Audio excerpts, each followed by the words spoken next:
សម្ដេចតេជោហ៊ុនសែនបញ្ជាឲ្យកងកម្លាំងប្រដាប់អាវុធគ្រប់ប្រភេទត្រូវវាយគ្រប់ចំណុចដែលខ្មាំងវាយចូលក្រោយការអត់ធ្មត់លើស24ម៉ោងដើម្បីគោរពនៅបទជបាញ់និងត្រូវការពេលវេលាដើម្បីជំនះប្រជាជនចេញមកតំបន់សុវត្ថិភាព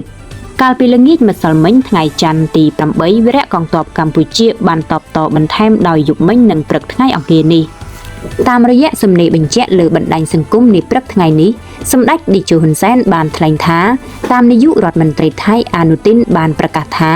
នឹងប្រើកម្លាំងវាយយក11ចំណុចដែលយើងមិនច្បាស់ថា11ចំណុចនេះនៅកន្លែងណាខ្លះដើម្បីងាយស្រួលកុំឲ្យលំបាករកកន្លែងកងកម្លាំងប្រដាប់អាវុធគ្រប់ប្រភេទរបស់យើងត្រូវវាយគ្រប់ចំណុចដែលខ្មាំងវាយចូលសម្ដេចតេជោមានប្រសាសន៍ថាយើងការពារទឹកដីយើងដោយមានលានដ្ឋានរឹងមាំជាមួយប្រដាប់អាវុធគ្រប់ប្រភេទឯសត្រូវឈ្លានពានត្រូវច្រឡាត់វាយចូលទីតាំងយើងពួកគេមិនអាចទូលលានដ្ឋានមកបានទេ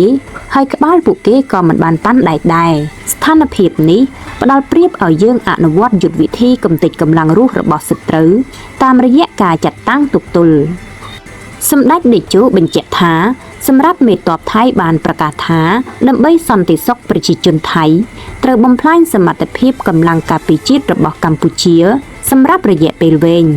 សម្ដីលោកមេទ័ពខ្លាំងជាងប្រទេសមហាអំណាចខាងអាវុធនិងកងទ័ពនៅលើពិភពលោកនេះទៅទៀតសម្ដេចតេជោបានថ្លែងសង្កត់ធ្ងន់ថាយើងពិតជាមិនអង្គុយអោបដៃឲ្យអស់លោកបំផ្លាញតាមចិត្តចង់របស់អស់លោកទេ